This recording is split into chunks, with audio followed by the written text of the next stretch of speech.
ये बड़ी सौभाग्य की बात है, गंगा मैया की सामने में हम त्रिवेणी संगम का सानिध्य प्राप्त कर रहे हैं। तीर्थराज है, त्रिवेणी है। आज तीनों का कीर्तन श्रवण करते हुए यही महसूस हुआ। श्रद्धेय सेठ जी, श्रद्धेय भाई जी और हमारे सबके हृदय में बैठे हुए हमारे श्रद्धेय महाराज, ये त्रिवेणी जिस प्रकार गंगा जी गोमुख से निकलती है और गंगा सागर में जाकर के मिलती है। गोमुख गंगा जी के पीहर है और गंगा सागर ससुराल है, पतिदेव का घर है। मायका से एक बार निकलने के बाद में दो बार मायका नहीं जाती। ध्यान देना, एक बार मायका से निकली, ऐसे नहीं कि वापस चली जाए, कुछ बाधा विघ्न कुछ परिस्थिति आई तो एक बार निकलने के बाद में किसी भी प्रकार से जाकर के अपने पतिदेव के साथ में मिलती है, कहीं रुकावट नहीं। इस प्रकार हमारे जीवन की यात्रा में जब एक बार हम मायका से गोमुख से जीवन के लक्ष्य पथ से निकले, जब तक जाके हम अपने पतिदेव प्राणपति प्राणनाथ से नहीं मिलेंगे, तब तक कभी मायका नहीं आएंगे, तब तक वापस नहीं आएंगे, तब तक कभी भी प्रत्यावर्तन नहीं करेंगे। ये बात को ध्यान रखें।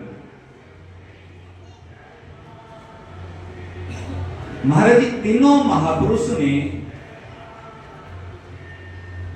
हमको ऐसे बनाया और ऐसी बात दी जो अनमोल है।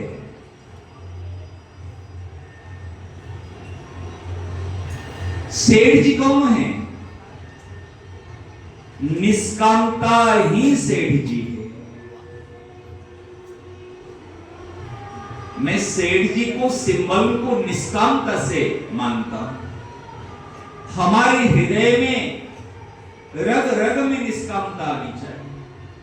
श्वास ही लेंगे केवल परहित के लिए, जिएंगे केवल परहित के लिए। हमारे यहाँ पर अनेक सेवाभावी साधक बैठे हुए हैं, अनेक सेवा करते हैं, नाम लेने की आवश्यकता नहीं है।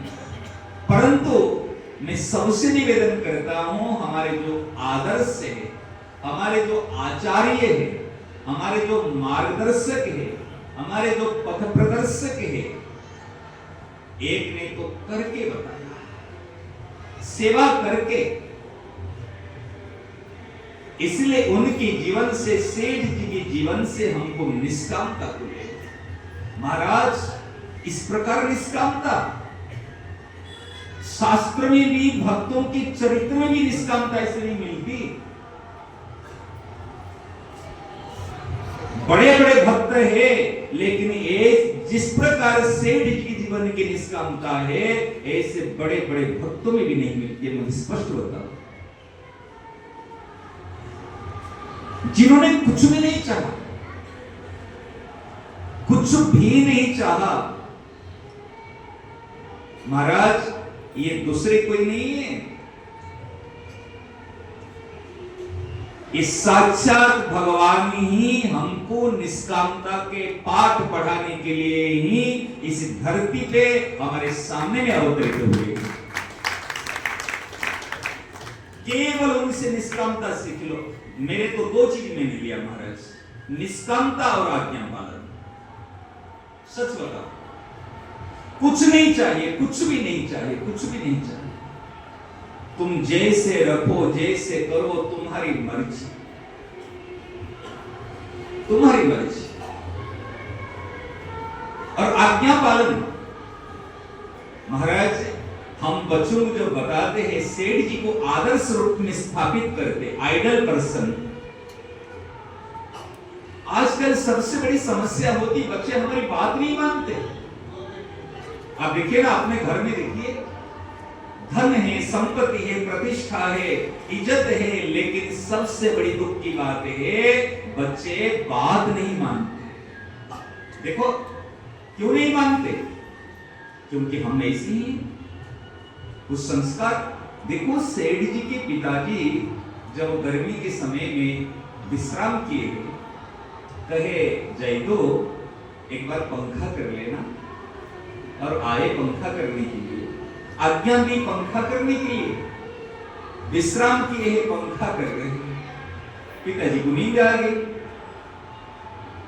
श्रद्धेय श्री खूबचंद जी महाराज नींद आ गई। जब नींद आ गई तो उस समय हम होते, कई बार मैं अपने पर लेता हूं, अगर मैं होता तो क्या करता? रखा और बग जाता। महाराज रात भर पंखा कर रहे, चलो रात भर यदि मैं पंखा किया, पितृ आज्ञा पालन करके जब सुबह उठे, पिताजी की नींद खुली, पिताजी देखे पुत्र रत्न जयदो खड़े है। बेटा कब आया रे? अगर मैं होता, कहता पिताजी रात भर पंखा कर रहा हूं, ऐसे तैसे थोड़ी होंगे, मैं मेरी बात बता रहा हूं। प्राउड में अभिमान करके कहता मैं रात भर पंखा कर रहा हूं, आपने कहा था। महाराज जी बड़ों के सामने में उत्तर नहीं देना, चुप होकर के गर्दन नीची करके चुप हो खड़े हो। पिताजी को समझने में देर नहीं लगी कि देख, कभी मुझे नींद आ जाए ना, तब वो बंद करके चले जाए। आज्ञा मिली तब। महाराज इस प्रकार आज्ञा पालक पुत्र कौन मिलेगा? मैं तो कहता हूं, त्रेता में श्री राघवेंद्र सरकार जिस प्रकार आज्ञा पालन किए थे, इस कलयुग में श्री जयदयाल गोवर्धन का रूप में आकर के श्री रामचंद्र ये इस प्रकार दशरथ जी की आज्ञा पालन। कैसे आज्ञा पालक कौन मिलेगा महाराज? और केवल आज्ञा पालन से कल्याण हो जाएगा। ज्यादा लंबी चौड़ी बात नहीं है, कुछ मत चाहो, आज्ञा पालन। महाराज भाई जी कौन है? उदारता के प्रतीक है भाई जी। उदारता, उदार, जिन्होंने अध्यात्म जगत में उदारता प्रदर्शित की और लौकिक जगत में भी उदारता, ये है भाई जी। महाराज श्री कहते थे कि भाई जी तो मां है, मां की तरह लाड़ प्यार किए, खाए पिए नहीं, कहीं कोई चीज है। सेठ जी तो बिल्कुल अनुशासन पूर्वक, जैसे पिताजी का काम होता है अनुशासन करना, सही मार्गदर्शन करना, ऐसे महाराज भाई जी उदार। कितने जीवों को इस भगवत पर ये पर चलाए। महाराज जी गृहस्थ आश्रम में रहते हुए भी राजनीति से लेकर के, धर्म नीति से लेकर के, आज हमारे अध्यात्म और प्रेम मार्ग में भी, सभी मार्ग में प्रवेश पूर्वक उन्होंने अपने कार्य संपादन किए। इसलिए उदारता की प्रति और उनकी जीवन से हमने विश्वास को लिया, भगवत विश्वास। इन्होंने मेरी अतुल संपत्ति में जो बात बताई, सर्वत्र भगवान को दर्शन करना, भगवान की कृपा पर अटूट विश्वास करना और भगवान नाम का अनन्य आश्रय करना, बस उदारता के प्रतीक है। और भगवत कृपा पर अटूट विश्वास। और हमारे प्राय अनेकों ने दर्शन किया होगा, वीतराग, जीवन मुक्त, भगवत प्राप्त महापुरुष, जिन्होंने महाराज कुछ भी नहीं किया। इस प्रकार वीतराग किसी से कुछ भी लिया ही नहीं, जिनका जीवन देना ही जीवन था। समझ रहे ना? स्वामी जी महाराज ने एक बार कहा कि लोग मुझे जानते हैं तो त्याग के कारण जानते हैं। अरे त्यागो गुणो गुणसताम, किसके पास में लाखों गुण हैं, यदि त्याग नहीं है सारे गुण फीका है। और किसी के पास में कोई गुण नहीं है, यदि त्याग है वो सर्वोपरि गुण उनके पास है। अरे ऐसे महाराज जी जिनके कुछ भी नहीं, और अंतिम समय तो आपने देखा कोई भी नाम निशाना पहचान जिन्होंने कुछ रखा ही नहीं। महाराज जी आज यूथ को हम कहने जाते, युवाओं को स्वामी जी महाराज पूछते कैसे है, उनको कैसे बताऊंगा कैसे, ना चित्र है ना कुछ है।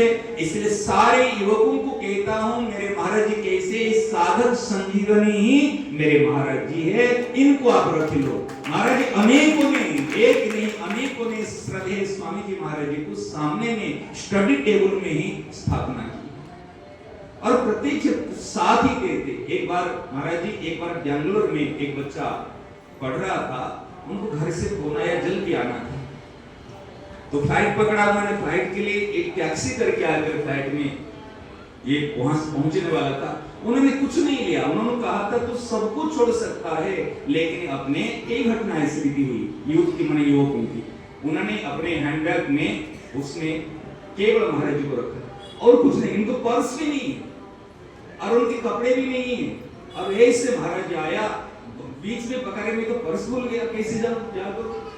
महाराज जी इतने भरोसा है, मां के पास फोन किया, कहा मां ऐसे पर्स भूल गया, ऐसे हो गया।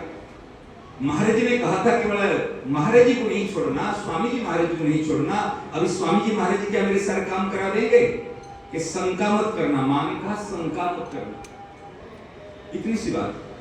चल पड़ा वो बच्चा और आने के बाद वो बच्चा केवल महाराज जी को कंधे पे, महाराज जी महाराज कंधे पे ढोएंगे क्या, महाराज तो उनको ढो के ला रहे, वो तो कंधे पे रखा है महाराज के, उनको कंधे पे बैठा है। और इस प्रकार उन्होंने आया, फ्लाइट में कोई प्रकार की समस्या नहीं और आराम से बिना पर्स बिना टिकट। आप सोचो कैसे बच्चा आया, अब कल्पना की सबको लग रहा है टिकट दिखा है, लेकिन टिकट है ही नहीं और ऐसे आकर पहुंचा। पहुंचने के बाद एक बच्चा का इतने विश्वास बढ़ गया कि मेरे पास मेरे महाराज जी है तो मेरे पास में सब कुछ है। ये बीती हुई बात बता रहा, बीती हुई बात बता रहा। ऐसे महाराज तीनों महापुरुष है, ये महाराज जी को महाराज किसी से कुछ मांगना। एक बात महाराज, हमको महाराज ने ठोक ठोक कर पका कर लिया। प्रत्येक रविवार को मिलते थे, बैठते ही कहते थे देखो ध्यान देना, किसी से कुछ मांगना मत। हमको समझ में नहीं आती थी, महाराज जी एक बार कहती, दो बार कहती, तीन बार कहती, जब मिले किसी से कुछ मांगना मत। महाराज जी अभी समझ में आ रही है कि किसी से कुछ मांगना नहीं का मीनिंग क्या है। त्याग से भगवत प्राप्ति, एक कामना ही मूल अनर्थ का कारण है। हमारे महाराज जी पंगत में अगर संतों की पंगत चलती है, उसमें रोटी राम, दाल राम, सब्जी राम, अरे रोटी ला, अरे सब्जी ला, ऐसे मांगने की नहीं। महाराज ने शुरू से ये जन्म मरण चक्र की जो मूल बाधा है, कामना इच्छा मांगना, हमको एक बात कह के बंद कर लिया, किसी से कुछ मांगना। ये श्रद्धेय महाराज जी की सार। महाराज जी कौन है? ये आत्मीयता के प्रतीक है, जिन्होंने हमको सबको भगवान के साथ में संबंध जुड़ा दिया। एक बार सरल हृदय से दृढ़ता पूर्वक स्वीकार कर ले कि मैं केवल भगवान का ही हूं और केवल भगवान ही मेरे अपने हैं। ऐसे महाराज हम बड़े भागी है, बड़े सौभाग्यशाली है। ऐसे त्रिवेणी संगम में हम नित्य प्रति स्नान कर रहे हैं, ऐसे महापुरुषों को हम प्राप्त किए। मैं तो सबसे कई बार कहता हूं भटको मत, एक चकाचौंध संसार में आकर के भटकना मत, पकड़ रखना है। तीन बात को ध्यान देना, चरण पकड़ी सटे रहो, बात पकड़ी डटे रहो और भगवान नाम के स्तंभ के आश्रय में बैठे नाम पकड़ी रटे रहो। यही सार बात है। अभी आरती का समय है, थोड़ी समय